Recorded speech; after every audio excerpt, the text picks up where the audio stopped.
Bonjour à tous, je suis Tony Leb et bienvenue sur le podcast InnoTourisme, une émission consacrée à l'innovation dans le tourisme, l'hôtellerie et le monde du voyage. Bonne écoute. Bienvenue chers hôteliers à ce nouveau rendez-vous podcast InnoTourisme. Si vous avez toujours été curieux de savoir comment l'hôtellerie et le tourisme se transforment, vous êtes au bon endroit. Dans InnoTourisme, je vais explorer les facettes inédites de l'innovation qui façonnent le secteur du voyage et de l'hébergement. Qu'il s'agisse de révolutions technologiques, d'initiatives écologiques, de bouleversements organisationnels ou même de concepts entièrement nouveaux, si cela m'amène à m'exclamer « Waouh ! Voilà une innovation que j'adorerais intégrer à mon hôtel », alors c'est exactement ce que nous discuterons ici. En parlant d'innovation, laissez-moi vous introduire notre invité du jour. Son nom est Jean-Pierre, un véritable pionnier dans le domaine de la technologie, spécifiquement centré sur l'efficacité énergétique des bâtiments tertiaires, y compris bien sûr nos chères structures hôtelières et de bureaux. Jean-Pierre, ravi de t'avoir parmi nous. Bonjour Tony, merci beaucoup de nous avoir invités et également très très heureux de pouvoir participer à ton podcast. Écoute, super. Alors, avant de plonger dans le cœur du sujet, est-ce que tu pourrais te décrire un petit peu plus pour les hôteliers qui nous écoutent? Parce que je suis sûr que comme moi, ils sont impatients d'en savoir plus sur toi et ton expertise. Oui, volontiers. Donc, je m'appelle Jean-Pierre Voropayev, j'ai 32 ans. J'ai grandi en Corse, sur Ajaccio. J'ai un profil qui est un profil ingénieur. Donc j'ai intégré l'école polytechnique à l'issue du classe préparatoire. J'ai fait une petite excursion aux États-Unis pour terminer mes études avant de rentrer pour faire un doctorat encore une fois à l'école polytechnique. Alors a priori, j'étais pas du tout destiné à travailler dans l'efficacité énergétique des bâtiments, mais vraiment le secteur de la transition énergétique au cours de mes études doctorales m'a énormément passionné. Et donc, décidé de me lancer en créant Agrid juste après, en 2019, avec comme boussole la réduction de la consommation énergétique des bâtiments et comme moyen d'y arriver, du coup, la recherche scientifique et les nouvelles technologies. Ok, parfait. Alors justement, aujourd'hui, l'optimisation énergétique des bâtiments, c'est un sujet qui est brûlant. La presse spécialisée n'arrête pas d'en parler et effectivement, sur tous les hôteliers avec qui j'échange, c'est un sujet qui revient constamment. À ton avis, pourquoi est-ce que d'un coup ce sujet est devenu si important? Est-ce que tu vois, toi, de ton expertise, un changement récent qui a propulsé sur ce sujet sur le devant de la scène? Alors oui, le moins qu'on puisse dire, c'est qu'il s'agit d'un sujet brûlant et on le mesure, nous, tous les jours avec les hôteliers et les hôtelières. Et il y a vraiment 3 raisons qui vont expliquer cela. La toute première, elle est d'ordre économique. Le coût de l'énergie a augmenté de manière très violente l'année dernière. Et dans le futur, donc, même s'il y aura des hauts et des bas, en tendance de fond, le prix de l'énergie continuera d'augmenter. Donc nous, on a été témoins de cela avec beaucoup de nos clients hôteliers, alors pour lesquels la renégociation des contrats avec leurs fournisseurs d'électricité a été un véritable électrochoc, vraiment, sur la nécessité de réduire leur consommation énergétique. Quand je parle d'électrochoc, on parle d'un prix de l'énergie, donc en kilowattheure, qui a doublé, voire c'était triplé. Ça ma question, c'était on parle de quel électrochoc, doublé ou triplé? C'est conséquent, d'accord.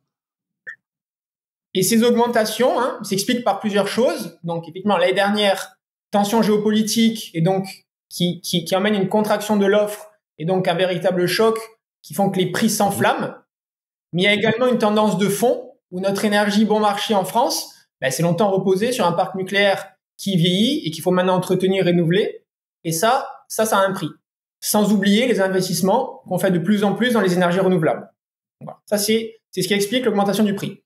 Ensuite, la deuxième raison pour laquelle l'optimisation énergétique des bâtiments est devenue un sujet brûlant, elle est d'ordre réglementaire. Donc, je pense en particulier à 2 nouvelles réglementations que sont le décret tertiaire et le décret BAX. Alors, le décret BAX, il est un petit peu moins connu dans le milieu hôtelier, mais il va devenir tout aussi important que le décret tertiaire. On pourrait en parler des heures, mais je pense qu'on va se focaliser sur le décret tertiaire qui, j'en suis sûr, va parler à beaucoup de tes auditeurs, puisqu'il s'agit d'un véritable casse-tête pour eux. Alors, le décret tertiaire, c'est 2 choses. C'est une obligation de déclarer tous les ans la consommation énergétique de son bâtiment. Donc, pour tous les bâtiments de plus de 1000 mètres carrés, donc une grande majorité des hôtels sont concernés. Et une obligation d'atteindre des objectifs de réduction de consommation à des échéances qui sont définies dans le temps. Et la première arrive en 2030. Alors, on parle quand même de 40% d'économie d'énergie à réaliser d'ici 2030. Donc, c'est un véritable challenge. C'est un challenge qui... Ouais. Alors, ça nécessite, pour les hôteliers et les hôtelières, d'y consacrer beaucoup de temps. Et on sait très bien que le temps vient à manquer dans des activités. En tant que directrice et directeur d'hôtel, on n'a pas forcément tout le temps à y consacrer. Et enfin, troisième raison, je pense est aussi importante, et c'est vraiment une combinaison de ces trois raisons qui expliquent l'intérêt du domaine, c'est une prise de conscience progressive du RSE et de l'écologie en général. On discute avec beaucoup d'hôteliers et d'hôtelières qui sont convaincus et moteurs sur ces sujets, et c'est vraiment super. Alors nous, on adore travailler avec eux puisqu'ils sont à la fois ouverts à beaucoup de nos propositions et ils ont la volonté d'aller dans la bonne direction. Mais plus largement, au-delà de ces personnes qui sont convaincues, ces sujets prennent de plus en plus d'importance pour les consommateurs et deviennent donc inévitablement essentiels pour les professionnels. Les clients du secteur hôtelier, ils attendent de plus en plus que les établissements soient respectueux de l'environnement et veulent séjourner dans des hôtels qui sont alignés avec leurs valeurs écologiques. Donc, c'est un véritable challenge, mais ça va dans le bon sens. Et je pense que c'est un challenge dont on peut être fier, qui est aussi aligné avec nos propres valeurs chez Hagrid, et on est hyper content d'y participer. Voilà. Donc, trois raisons, mais je conclurai sur cette question, et j'insisterai sur un point, c'est que toutes les raisons de faire des économies sont bonnes. Ça, c'est sûr, on est d'accord, surtout en ce moment. C'est vraiment un vrai sujet. Mais tu vois, alors bon, c'est vrai que moi, je me suis un peu intéressé à ta société, à ton produit avant qu'on se rencontre. Et donc, effectivement, toi, tu es spécialisé dans tout ce qui est réduction des coûts d'énergie, effectivement, dans l'hôtellerie. Mais quand je parlais avec tes équipes, ou même quand je parlais avec des clients à toi que j'ai la chance d'avoir pour amis, on m'a évoqué des réductions de consommation qui pouvaient aller jusqu'à 35%. Donc, on est pas très loin des 40% dont tu parlais tout à l'heure. Maintenant, en fait, le truc qui m'intrigue, et je pense qu'il va intriguer tout le monde ici, c'est comment est-ce que tu arrives à obtenir ces chiffres-là? Bien sûr, c'est très simple. Alors, en fait, c'est maintenant très simple. Mais voilà, pour rendre l'outil simple, ça a été, crois-moi, beaucoup de travail. Et quand je dis beaucoup de travail, alors c'est 2 ans et demi de R&D, en partenariat aussi avec des laboratoires de recherche qui sont spécialisés dans ces domaines. On a imaginé et testé différentes solutions. Et après cette partie R&D, ça a été plus d'1 an de tests en conditions réelles, pour confirmer le bon fonctionnement, avec des hôtels partenaires qui nous ont fait confiance dès le début. Donc c'est le fruit de plusieurs années de travail de toute l'équipe. Alors comment est-ce qu'on fait concrètement? Chez Hagrid, on va se focaliser sur la manière dont on va utiliser l'énergie et on va faire la chasse à toute forme de gaspillage énergétique. Et j'insiste sur le terme en fait de gaspillage énergétique, qui est une énergie qui n'apporte ni confort supplémentaire, ni productivité supplémentaire. Donc l'approche que l'on défend, en fait, elle est complémentaire aux travaux d'efficacité énergétique que l'on peut faire dans les bâtiments, que ce soit d'isolation, on en a beaucoup parlé, ou le fait de changer ces systèmes pour mettre des systèmes plus efficaces. Pour nous, la question, c'est vraiment de savoir si l'énergie elle est bien utilisée et si elle n'est pas gaspillée. Donc, je vais te poser une question, Denis, qui je pense va bien utiliser mon propos. C'est, est-ce que tu laisses couler l'eau du robinet après avoir fini de te laver les mains? Non, non, je l'éteins après avoir fini de me laver les mains. Bon, voilà, non, ça tombe bien, moi non plus, je ne laisse pas allumer. Pourtant, en fait, ma question, même si elle a l'air anodine, c'est exactement ce que l'on fait lorsqu'on laisse le chauffage et la climatisation en marche dans des espaces qui sont non occupés. Ça consomme énormément d'énergie et il faut savoir que le poste de chauffage et de climatisation, c'est le poste le plus consommateur d'énergie pour un bâtiment tout court. Donc, l'hôtellerie aussi. Et donc, de le laisser couler, pour reprendre un peu mon image, lorsqu'on n'en a pas besoin, mais c'est vraiment dommage. Alors, chez Hagrid, on va proposer une régulation intelligente qui est totalement autonome et automatique de la climatisation et du chauffage dans les hôtels pour réduire la consommation d'énergie. D'accord. Alors, je te pose une question par rapport à ça. Bon, j'imagine que je connais la réponse, mais bon, je peux imaginer que certains clients disent « Ah, il y a moins de clim, etc. » Mais en fait, si on met en avant la démarche RSE de l'hôtel, est-ce que ça ne devient pas même carrément un atout marketing pour l'hôtel de dire ici, on respecte l'environnement et regardez ce qu'on a fait? Alors oui, hein, il y a plusieurs, il y a les apports de notre logiciel ne sont pas que d'ordre économique. Et effectivement, on apporte déjà du gain de temps, du gain d'organisation là où les hôteliers n'auront plus besoin de s'occuper de ce poste, hein, de cette gestion énergétique, et aussi en termes d'image, en termes de RSE et d'écologie en général. Et pour illustrer ça, Tony, par exemple, la solution fait partie des solutions référencées dans le catalogue de la Clé verte. Waouh, ok. Non. Super. Donc concrètement, hein, pour revenir à ta question initiale, le logiciel va passer des consignes automatiques dans les espaces en fonction de beaucoup de choses, en fonction des données qui sont analysées en temps réel. Donc ça peut être la météo, les heures de la journée, des interactions que les clients vont avoir avec les télécommandes murales, les thermostats, pour qu'on puisse s'adapter à leurs attentes, les données du PMS si les hôteliers le souhaitent, pour savoir si une chambre est louée ou si quelqu'un a fait son check-out. Et donc, je vais te donner 2 exemples qui vont être très parlants. Un client arrive dans un hôtel, il est 14 heures, il réalise son check-in, il monte dans sa chambre pour se changer, prend une douche, et puis il ressort. Il va pas rester dans la chambre tout l'après-midi généralement, soit pour aller visiter, soit pour aller travailler. On observe de manière très significative dans les données que les clients, en arrivant dans les chambres, démarrent le chauffage de la climatisation, puis s'absentent en laissant le système en marche. D'où le robinet qui coule. Hagrid reprend la main. Voilà. On reprend progressivement la main pour réduire la consommation énergétique. Et la deuxième gros poste, c'est vraiment des demandes excessives de température dans les chambres. Donc, imagine-toi qu'il fait 35 degrés à l'extérieur, pleine canicule. Les clients vont être à la recherche d'une sensation de froid et ils veulent que cette sensation soit rapide. Et donc, qu'est-ce qu'ils vont faire? Ils vont 19 degrés, 18 degrés au système de climatisation pour ressentir plus vite le flux d'air froid. Alors, sans parler du fait que ça va pas accélérer la sensation de frais, on peut voir dans les données que c'est un besoin qui est très court terme. Parce qu'une fois qu'ils sont rafraîchis, tout va bien. Et donc, l'algorithme va vraiment comprendre ça et il va mieux gérer les températures pour éviter qu'elles persistent dans le temps. Et donc, progressivement, le logiciel reprend la main et tend vers des températures de confort qui sont moins consommatrices sans pour autant impacter le confort de l'occupant.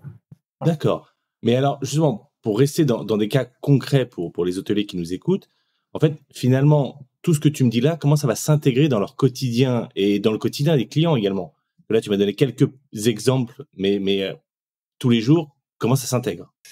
Alors, là, il y a une chose qui est hyper importante à savoir, hein, c'est que le logiciel qu'on a développé s'adapte de manière automatique aux besoins spécifiques de chaque établissement. Alors, nous, on est tout à fait conscient que chaque établissement est différent et donc, via de l'intelligence artificielle, le logiciel va comprendre les attentes du client et s'adapter à son besoin et à ses contraintes.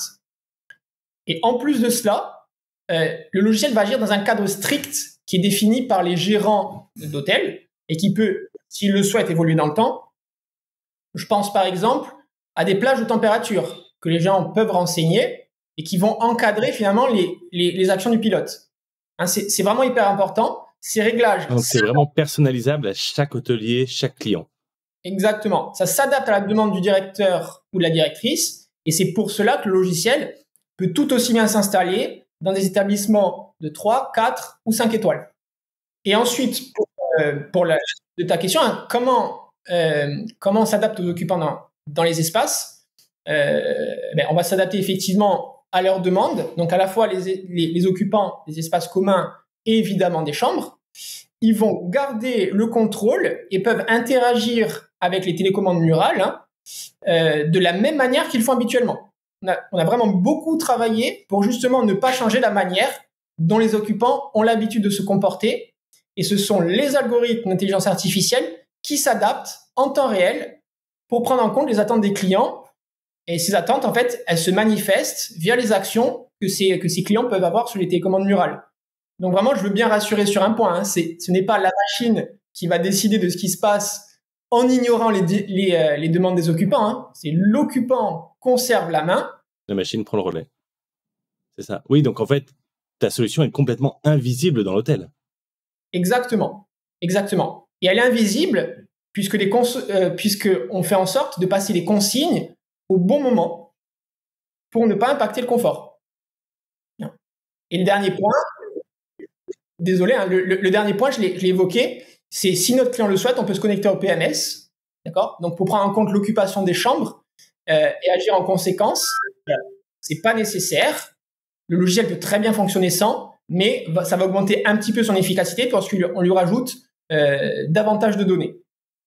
Et tout ça est visible pour l'hôtelier, puisque il peut, s'il le souhaite, se connecter à notre logiciel et avoir une plateforme qui est simple et intuitive et qui est accessible en fait sur tout type de support, que ce soit ordinateur, téléphone ou tablette. Et l'objectif est que les hôteliers et les hôtelières n'aient pas besoin de s'occuper de tout ça, mais qu'elles puissent le contrôler si elles le souhaitent. Donc en d'autres termes, on va apporter un gestionnaire énergétique virtuel qui s'occupe de tout à la place de nos clients.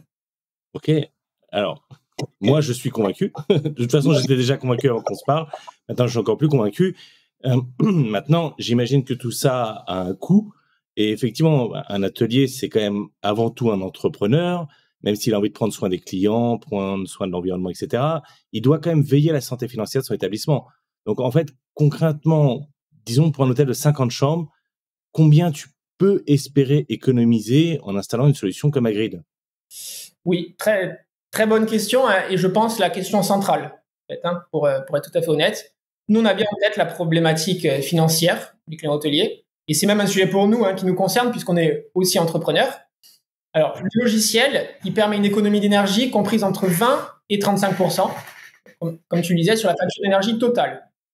Alors, la plage d'économie, elle est assez large et c'est normal, puisque pour un hôtel bien géré à la base, le logiciel va apporter, je dirais mais c'est quand même très bien, 20% d'économie en plus. Pour un hôtel un peu moins géré, on va observer des gains plus importants. Voilà, ça c'est normal. Ensuite, sur l'économie en euros, qui est importante d'un point de vue financier, elle est directement le résultat du prix au kilowattheure qui est payé par nos clients. Prix au kilowattheure est élevé et plus les clients nous contactent. Crois-moi. Alors, de manière quasi systématique, donc en moyenne, les économies d'énergie qui sont générées par le logiciel sont 2 à 3 fois plus élevées que le prix de notre abonnement. Donc, en d'autres termes, simple, hein, le retour sur investissement est immédiat et donc finalement ne pas installer Agreed, ça équivaut à perdre de l'argent. Donc, je pense qu'un exemple, il va être beaucoup plus concret et parlant. Un hôtel, un exemple qui fait partie de nos clients, hein, un hôtel 4 étoiles à Paris, 50 chambres, comme tu disais, il fait à peu près 1500 mètres carrés. Il va économiser environ 9 000 € par an. Oui, donc le ROI est x3. Un 50 chambres à Paris de 1500 mètres carrés qui utilise Agreed, je crois qu'on a un ami en commun. Oui, on a d'ailleurs beaucoup de tes auditeurs en client et donc, j'en profite pour les saluer. Donc après, ça c'est des chiffres moyens. On a encore des clients, nous, qui ont un prix au kilowattheure qui est très compétitif. 8 centimes, 6 centimes, et ça c'est parce qu'ils avaient des prix bloqués sur 3 ans. Alors, ils vont faire moins de gains en euros, puisqu'ils payent moins cher leur électricité, mais ils sont quand même très satisfaits par notre service. Et j'en profite également pour rappeler, et on l'a déjà dit, qu'il n'y a pas que des gains financiers. Il y a des gains en termes de temps, d'organisation, d'image, tu en as toi-même parlé, de RSE. Et voilà. Donc, de manière générale, forcément, moi, je vais dire que du bien d'Agreed, puisque j'en suis le fondateur, mais ce sont nos clients qui peuvent le mieux parler de nous et de ce que la solution peut leur apporter. Plusieurs de tes auditeurs font partie de nos clients et leur enthousiasme, il est vraiment très communicatif. Alors, petit aparté, certains de nos clients, ils aimeraient tellement que la solution, en fait, soit vite déployée dans beaucoup d'hôtels qu'ils nous proposent de faire passer le message auprès de leurs connaissances. Il y a beaucoup de bouche à oreille dans le milieu de l'hôtellerie. Ils nous proposent de donner leur contact à nos prospects. Et nous, on va même plus loin, c'est-à-dire que dans notre processus d'onboarding, lorsqu'on a une nouvelle recrue, on leur fait rencontrer 1 ou 2 clients pour justement leur donner un boost d'énergie et parce que vraiment, ça nous fait extrêmement plaisir, mais vraiment leur enthousiasme est hyper hyper communicatif. Oh, c'est top. Ça, c'est top. Alors, toi, bon, effectivement, comme tu es spécialisé sur tous ces processus environnementaux, tout ce côté d'économie, etc. Si demain, tu as un hôtelier qui te dit « mais qu'est-ce que je peux faire pour pouvoir améliorer ma RSE. Alors, bien évidemment, le plus simple, c'est d'opter pour des solutions qui soient le plus automatiques possible. C'est le grand sujet d'aujourd'hui. Mais qu'est-ce que toi, tu pourrais leur donner comme conseil sur ce sujet-là? Oui, alors si on prend l'aspect RSE dans sa globalité, la question est très vaste. Elle est très vaste, la question, mais je suis sûr que ta réponse sera très intéressante. Exactement. Donc, en fait, ça va englober des notions d'énergie, mais également de consommation d'eau, de réduction et de tri des déchets, circuits courts, produits bio, produits d'environnement plus respectueux de la nature, etc. Donc, mon conseil à tes auditeurs, si on parle déjà de quelque chose de général, c'est de se tourner vers des labels tels que la Clé verte ou l'écolabel européen qui traitent en détail l'ensemble de ces sujets et conseillent sur la manière de progressivement faire tendre son établissement vers un établissement qui est plus respectueux de l'environnement. Alors moi, je suis pas spécialiste de l'ensemble des sujets traités, et donc je peux fournir des conseils sur la partie énergie que je connais.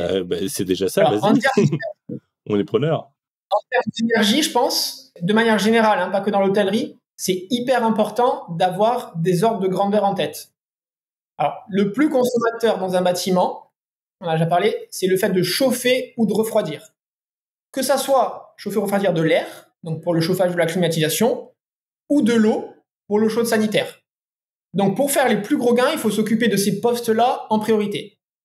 Donc, sans rentrer dans la partie travaux de rénovation, on peut par exemple bloquer des bornes de température dans les chambres pour ne pas aller dans des températures extrêmes.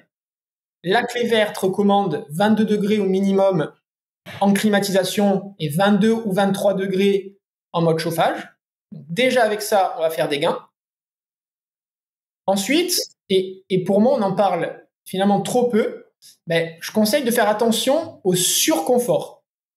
Alors, ce que j'appelle surconfort, on parle beaucoup des clients qui vont se plaindre d'avoir chaud ou froid, mais on ne parle quasiment jamais des clients qui ne souhaitent pas que leur chambre soit préchauffée ou préclimatisée. C'est mon cas d'ailleurs. Alors, on en parle beaucoup. J'ai horreur de ça. Exactement. Alors, on en parle beaucoup moins. Pourquoi ? Parce que cette clientèle a tendance à moins se plaindre que la première. Moi, je connais beaucoup de personnes, tu en fais partie, ça me fait plaisir, j'en fais partie également, mais lorsque j'arrive dans une chambre d'hôtel, bien souvent, mon premier réflexe, finalement, c'est de couper le chauffage de la climatisation, car je considère que la température, elle est soit trop froide, soit trop chaude. Voilà. Ça, c'est autant de gaspillage. Ensuite, si tu veux aller plus loin, on peut demander au personnel d'entretien de ne pas oublier de couper le chauffage de la climatisation en quittant les chambres. Ça, c'est un bon moyen de procéder. Et tout cela, c'est autant de petits gains qui, en s'additionnant, vont être non négligeables à la fin. Donc ça, c'est sur le chauffage et la clim.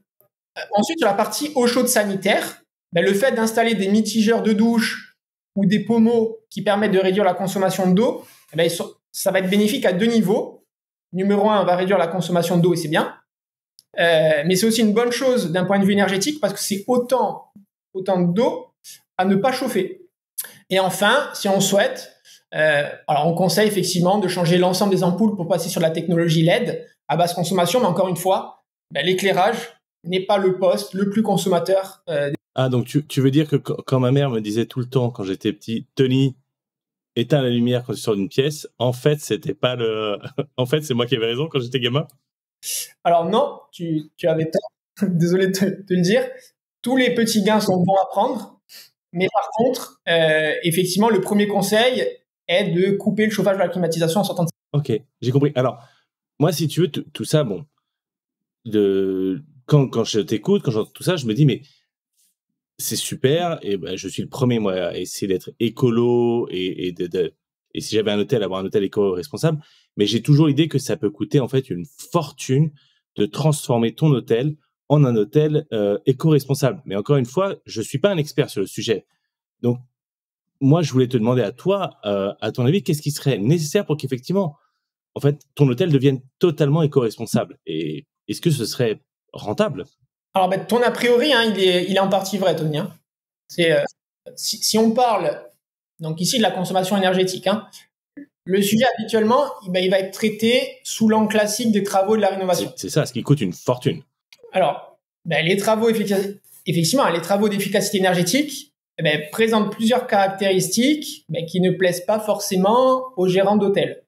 Ils ont un coût initial qui est important, c'est vrai. Le retour sur investissement, et donc je parle du temps qu'il faut pour que les économies d'énergie viennent rembourser les coûts initiaux, elles sont dans le meilleur cas entre 7 et 10 ans, et dans la majorité des cas compris entre 15 et 20 ans. C'est pas dit, c'est l'ADEME. Et troisième point, qu'on oublie parfois, mais que ces travaux prennent du temps et donc nécessitent une immobilisation qui sera soit totale, soit partielle de l'activité, et donc qui représente une perte de chiffre d'affaires. Oui, donc mis bout à bout, c'est encore plus long de retrouver ton investissement. Il faut qu'il y ait une vraie volonté derrière. À l'inverse, l'approche que l'on défend, c'est vraiment de s'intéresser en premier lieu à l'usage du bâtiment. Réduire les gaspillages et maîtriser sa consommation.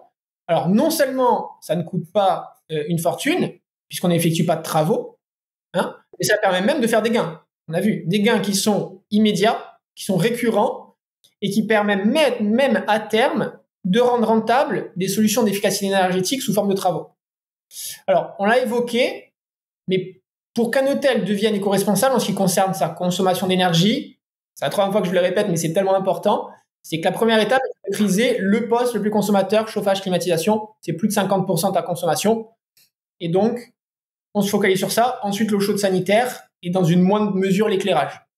Voilà. Au-delà de la bonne maîtrise des usages énergétiques, qui est peu, voire pas coûteuse, il y a un bon réflexe qu'on peut aussi avoir, c'est de s'assurer du bon état de marche de ces équipements. C'est-à-dire qu'un équipement qui est déréglé, sans qu'on le sache, peut facilement provoquer une surconsommation de 30% sur la facture d'énergie et parfois plus. Donc c'est bien de savoir et d'entretenir son matériel. Alors attention, je conclus, parce que c'est très important que je le précise, nous ne critiquons pas chez Agrid l'aspect travaux, car on est vraiment convaincu que ça va dans le bon sens, mais on pense également que la bonne manière de procéder, c'est de gagner immédiatement ce qu'on peut maîtriser, donc en maîtrisant ses consommations, comprendre comment on consomme, afin ensuite de mieux aborder la partie rénovation de manière plus intelligente. On est entièrement d'accord, et je pense que personne ici n'a eu l'idée que tu étais en train de critiquer les travaux, mais effectivement, c'est une histoire de séquence. Tu commences par là où tu peux faire une économie immédiate et un changement immédiat sur ton chemin pour devenir éco-responsable, et tu vas mettre petit à petit des choses en place. Enfin, c'est une route. Et puis toi, tu as un début de route qui est quand même assez pratique. Alors, dernière question pour clôturer ce podcast. Maintenant qu'on a tous compris donc l'importance d'adopter une solution comme la tienne et le fait que les économies réalisées seront largement supérieures au coût, est-ce que tu peux nous parler un petit peu des futurs projets pour Agrid ? Rapidement, mais juste pour savoir un petit peu où tu te diriges et les gens qui vont décider de travailler avec toi, qu'est-ce qu'ils auront demain ? Oui, alors on a beaucoup de projets, presque trop, je dirais, chez Agrid. Et donc, en premier lieu, on va vraiment se focaliser sur le fait d'installer rapidement la solution dans un grand nombre d'établissements hôteliers. In fine, on aura réussi notre pari si notre solution est largement acceptée et utilisée. Et pour cela, il faut qu'elle soit à la fois très efficace, facilement et rapidement installable, et tout ça à un prix compétitif. Et c'est vraiment sur ce point-là, le plus important pour nous.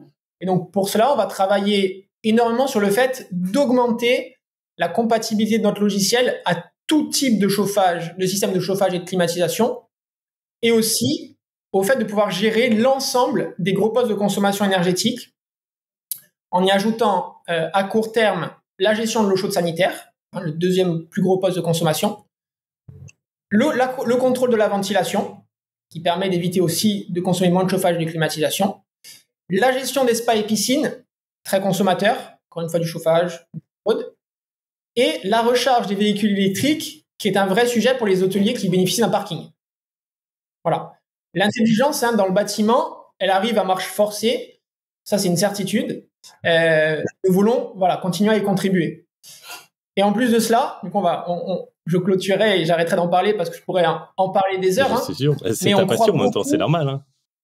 Oui. On croit beaucoup en fait dans la donnée technique du bâtiment et dans ses multiples usages. Toujours avec le même fil rouge qui est vraiment la consommation énergétique et le fait de la réduire.